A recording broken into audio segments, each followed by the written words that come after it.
welcome back. So, the drama builds everything around one shocking revelation, and once it drops, it completely changes how you see Emma.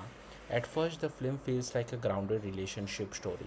Emma and Charlie are newly engaged, figuring out their future together. But during a casual night with friends, a drinking game takes a dark turn.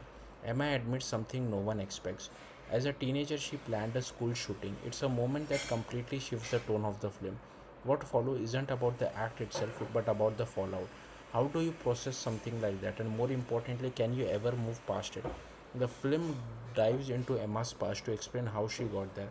After moving schools, she was bullied and became isolated. That isolation slowly turned into anger and eventually fascination with real life school shooters. She even planned out an attack using her father's gun, going as far as practicing in the woods, which left her partially deaf in 1 year. It's disturbing, and the film doesn't shy away from that. But the key question is, why didn't she go through it? And the answer is complicated. On the day she planned to act, another shooting happened nearby. Emma stopped not out of morality at first, but because she didn't want to be overshadowed. It's an unsettling detail, but that moment led to something important. When she later sees the real consequences of that tragedy, memorials, grieving families, even a victim she recognized, it finally hits her. She breaks down, realizing what she almost did. From there, her life changes. She joins a gun control group, connects with people, and begin rebuilding herself. The film suggests that her growth is real, but it also leaves room for doubt, especially from others who question whether her transformation is genuine or just performative. And that tension carries into the present. Charlie becomes the emotional core of the story, not because of what he did, but because of how he reacts. He tries to move past Emma's revelation, but he can't stop imagining her as that version of herself. It eats away at him even though he's far from perfect.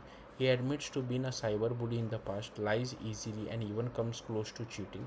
His flaws aren't as extreme as Emma's, but they still matter. That's what the film is really exploring. Not just guilt but perspective. Emma knows exactly how terrible her past was, but she believes it doesn't define her anymore. Charlie, on the other hand, struggles to separate who she was from who she is now, while also avoiding accountability for his own behavior. Both of them are forced to confront the worst versions of each other, and that leads us to the final scene. After everything falls apart, Charlie ends up at a diner Emma once mentioned.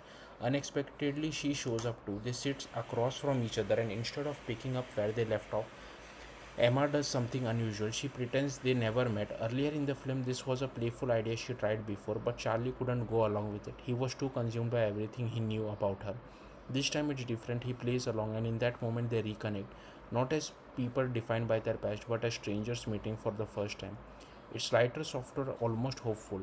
The implication is clear. They are choosing to try again, not by forgetting what happened, but by not letting it define everything.